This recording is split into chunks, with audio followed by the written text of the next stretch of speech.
Salut à tous. Bon alors, vous avez demandé une petite vidéo sur le lambris. C'est un peu particulier parce qu'on avait plusieurs épaisseurs, plusieurs largeurs.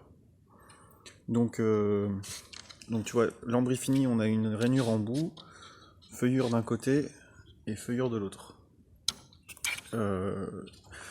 Sur le lambris, on a une seule face de raboté. Donc là, on a 145 mètres carrés. On a une seule face de raboté, qui sera la face le parement en fait, la partie vue de l'intérieur de la maison. Ça va faire les côtés, les pignons et la sous-toiture, où il y aura une voûte. Voûte sur les côtés et voûte au-dessus là. Donc on a procédé un peu différemment d'habitude, dans le sens où au niveau des orientations des bois pour les passer à la machine, et ben on n'a pas respecté ce qui se fait d'habitude, c'est-à-dire le parement contre la table, en règle générale, qui est la face de référence. Tout simplement parce que notre but c'était d'avoir ici la face non rabotée qui servait de guide en fait, parce qu'on va avoir ici des lithos, tu vois les lithos qui sont par terre là. Il va y avoir un pare-vapeur côté intérieur, les lithos vont prendre le pare-vapeur en sandwich avec les montants, et donc la face non rabotée va être contre les lithos. Donc le but, comme elles font pas toutes la même épaisseur, c'est d'avoir toujours cette partie là qui plaquait bien contre les lithos. Donc premièrement, pour le passage à la raboteuse, on a toujours mis la face creuse, enfin du coup la face bombée contre la table, quand on les a passés à plat. On a dégauchi un champ, raboté après. Donc on avait 5 largeurs différentes. Et au niveau épaisseur, on est de 15 à 18 mm. Donc c'était en fonction de l'épaisseur des planches, comment ça sortait à la scierie, tout ça. Donc on les a passés à la raboteuse comme ça, avec du coup la partie bombée sur la table, alors que normalement c'est l'inverse. Et on les a rentrés en levant la planche comme ça. Le but c'est d'avoir une belle face et qu'elle se fasse pas trop bouffer et que ce soit à peu près régulier. Et donc après, quand on a fait tous les usinages, on a posé du coup sur la toupie la partie non rabotée contre la table de la toupie, puisque c'est notre face de référence qui doit appliquer partout sur les lithos. Donc ce qui fait qu'on a ici usiné par au-dessus à la toupie et ici usiné par en dessous. Donc tu vois, c'est un peu particulier parce que normalement on aurait eu tendance à avoir des planches de lambris toutes de la même épaisseur. Du coup on aurait fait la feuillure par retournement, c'est-à-dire qu'on aurait pris notre face propre parement côté intérieur, on aurait réglé l'usinage de la feuillure à la moitié de l'épaisseur, on aurait passé une fois, ça aurait usiné par en dessous, et après on aurait retourné la planche, et ça nous aurait fait notre deuxième usinage. Là, comme les épaisseurs ne sont pas régulières, du coup on a dû changer ça. Donc voilà. Et quoi d'autre? Pareil pour les bouts, du coup, tu vois, ça varie. Comme elles sont pas forcément clean droites, et ben des fois il y en a certaines qui ont pas le même écartement en bout là. Ici, t'en as qui varient un petit peu.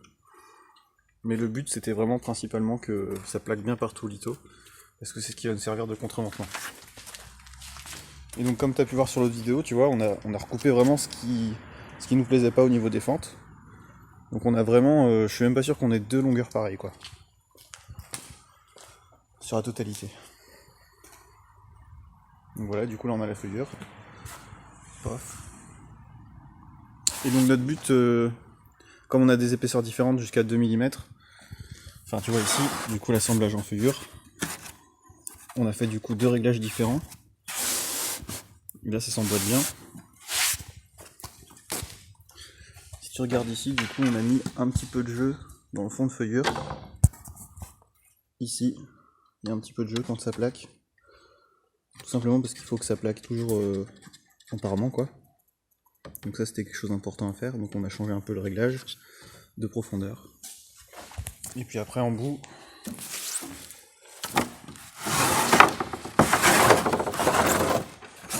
on est sur rainure languette. Alors attends, je vais le mettre comme ça. Paf.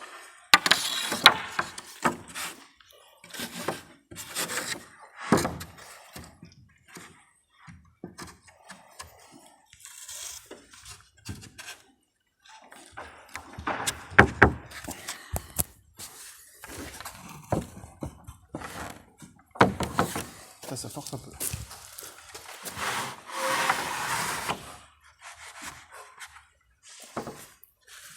Et donc tu vois ici on a une petite différence d'épaisseur. Mais ça c'est pas très grave. Ici en dessous on plaque bien. Donc du coup tu vois, on garde le bois avec ses défauts, les différences d'épaisseur et tout.